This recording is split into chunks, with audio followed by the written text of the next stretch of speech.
So Factor reached out to sponsor a video, and they told me I could do whatever I wanted. So I decided to spend the entire budget and build the ultimate crit bike.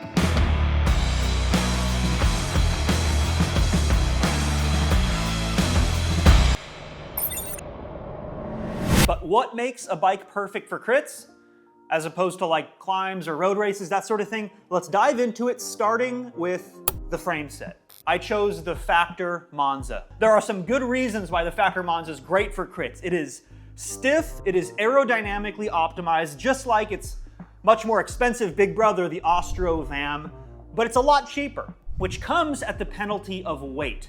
About 200 grams compared to the Austro Vam. Do I care about weight for crit racing? Not really, especially only 200 grams, but it begs the question, where does that extra weight go? In other words, why are higher end frames lighter than something like the Factor Monza?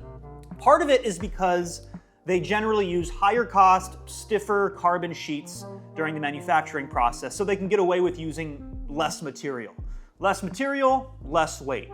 But there's no actual manufacturing difference. For example, the Monza is still put together by hand through an EPS molding process. A lot of other brands are doing this too, but since the carbon sheets are lower cost on the Monza, that means they have to use more of it to hit stiffness targets. And the reason I'm bringing any of this up is that's what contributes to the lower cost and the additional weight. But one thing a lot of people don't talk about is this can also contribute to better impact resistance, something to consider for crit racing. But where else does that additional 200 grams go on this frame? One amazing addition that I wish more road bikes adopted, and that is a down tube compartment that gravel and mountain bikes have been doing for years, finally adapted to the road bike on the Monza. Well worth the extra few grams for your flat repair stuff, an emergency $20 bill, a couple of emergency gels, whatever you want. No need for a saddlebag anymore, no need for a pocket repair kit. Love it.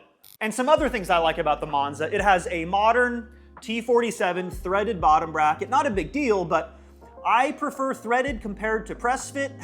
Having owned like, I don't know, 10 press fit bikes, threaded bottom brackets like this T47 are just less prone to finicky, creaking, that sort of thing that you can sometimes see with press fit. Also, and it should be no surprise, this has good racing geometry to adopt an aero crit position. This is a race bike. Speaking of which, the bars it comes with, just the right amount of flare. They remind me a lot of the Envy bars that you guys might remember I used to have on the Mike's Bikes team bike. Narrow and aero on the top, flaring out to a much more powerful and stable position in the drops for those key moments in a crit, especially when you're sprinting. And you know, this bike, when I first got on it, it reminded me a lot, the way that it rode, the way that it felt, of the Venge. Discontinued, lost but not forgotten, the legendary Specialized Venge. Except the Monza has clearance for 34C tires, which is what I have on there now. You could actually maybe even go a little bit bigger, depending on the rim shape, that sort of thing. And bigger tires, of course, are better for crit racing, bigger contact patch, better grip in corners. But the last thing I want to say about the frame itself is aero testing. Later on in this video, I'm going to put the Monza up against the Tavella, which is also an aero optimized race bike, and we're going to see how they go against each other. More on that in a little bit. First, let's dive into the rest of the build because I made special considerations which make this bike a crit specialist. Starting with Rival group set. This might be a surprise, like why not go with red, right? I have some really good reasons that Rival on a crit bike might make sense for you too, and let's start with its performance and ergonomics. The same as red. It's really all I need to say. The only thing you're gonna miss out on with Rival are those little buttons on red. Otherwise, the way it feels, the way it brakes, is gonna be identical. But what about weight? Yes, of course, Rival is heavier than red by kind of a significant margin actually, 500 grams. But again, I don't really care for this build. Weight matters in crits, don't get me wrong. Accelerating is easier when you're lighter. But unless you're doing some crazy technical or unusually hilly crits, I'm just not sure there's good value in going up to red for a crit bike. If you're climbing, that's a different story. But the biggest reason I chose Rival really comes down to the cost. You save a ton, about $2,300 comparing Rival to red. And crit racing is dangerous, let's be honest. Think about it like this. lay it down in a crash. By far the most common things to get trashed are your rear derailleur and one or both of the shifters. If it was a rear derailleur and a shifter, that alone would be $1,515 to fix on Red, but only $605 on Rival, so something to consider. Okay, so let's go a little deeper. Let's talk about the specifics, because this, as you can probably tell, is not a standard Rival build. This bike is purpose-built for crit racing, and the bling here is in the details. I went one by. Obviously, why would I want a small ring on a crit bike? And honestly, after spending some time over the years racing in places like Chicago for Intelligentsia, in Wisconsin for Tour of America's Dairyland, in Florida for National, especially Florida, you might not need a small ring either. I suspect most people living in flattish areas have zero time spent in their small ring, and there's actually an easy way to find out. SRAM has this really cool gear usage graph. I suspect Shimano probably has one too, but I urge you to go check it out, whichever system you're using, and see if you're actually spending time in the small ring. If not, you should seriously consider one by. You won't have to pay for an extra small ring, you won't have to pay for a front derailleur, the weight of an extra battery, all that stuff comes down to about 200 grams. Again, weight, not really a serious consideration with this build, but I'll take the free wins where I can get them. And if you decide one by is for you and you start going down that path, I just went through this, so let me help you guys determine what size to get. What you do is you take your average speed, your average cadence, and then you plug in your cassette size into one of those calculators. I'll link one in the description. I'll put it on the screen right now.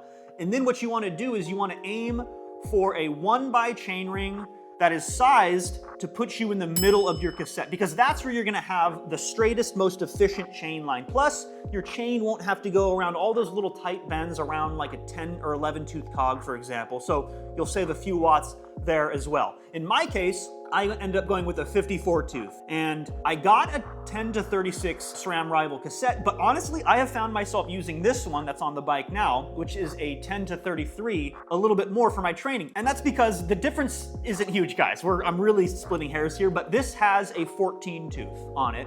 The 10 to 36 does not. In place of that 14 tooth, it has a larger 36 tooth cog in the back. There's a couple more differences on the lower end of the cassette, but I end up spending a lot of time around that 14, 15, 16 tooth, and I want those gears to be the smallest single tooth jumps as possible, so that spacing's really tight so I can have really efficient shifting. Speaking of shifting and drivetrain stuff, this also is not a standard crank arm length. 165mm cranks, because if you guys have been a fan of this channel for a while, you know this is actually one of the few things I was an early adopter to, was the short cranks. Remember the Stages SB20 that I had, the stationary bike? I spent, God, this was like 6 years ago. It had that bear claw design crank arm where you can change the crank lengths. And I went from 172.5, which I used for years, to 170, then finally to 165 over the course of months, just to make sure I wasn't gonna develop an injury or anything like that, or lose performance. Obviously, that would be a big problem.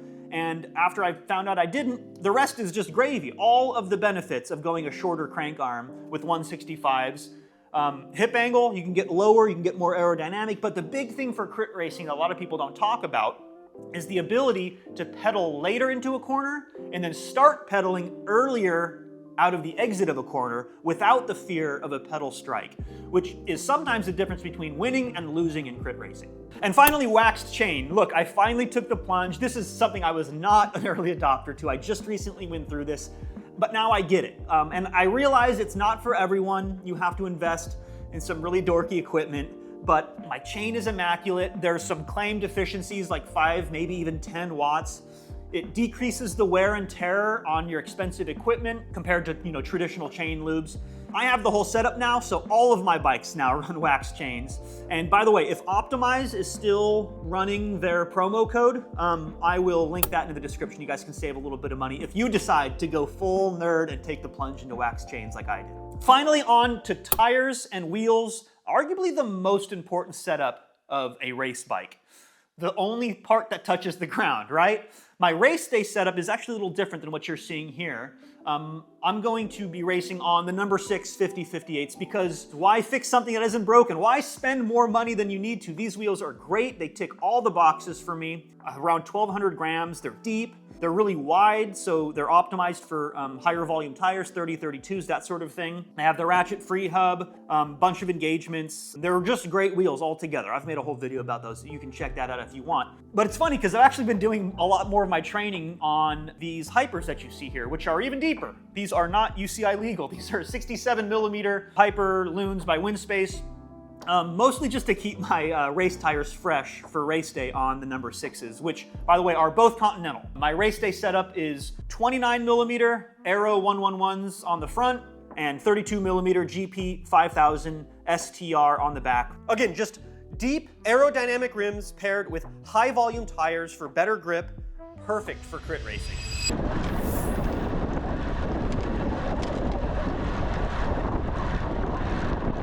All right, so as promised, I've gone out, I've tested the Monza against my very fast and very capable Tubeless Aero, and I have results. And I will put them on the screen and not bore you with the details. You can look at them yourself. But as a reminder, this was using the same wheels, the same tires, same body position on the bike, same helmet, same clothes. It was an out and back on the same course, using even the same power meter I switched in between runs. The whole idea here is to isolate only the aerodynamic differences between the two bikes. And what did I find? Well, here are the results. The Monza would save about 50 seconds over an hour-long solo effort off the front. And I know what you're thinking, Jeff, I won't be solo off the front. I'll be tucked in the draft of other riders. So does this really matter? And the answer is yes. Even when drafting, the main force we're overcoming when riding at speed is aerodynamic drag.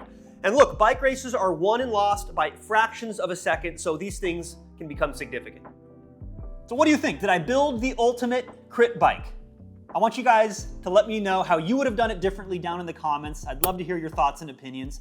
And by the way, you have an opportunity to build it your way, because part of this agreement with Factor is they are giving out a Monza.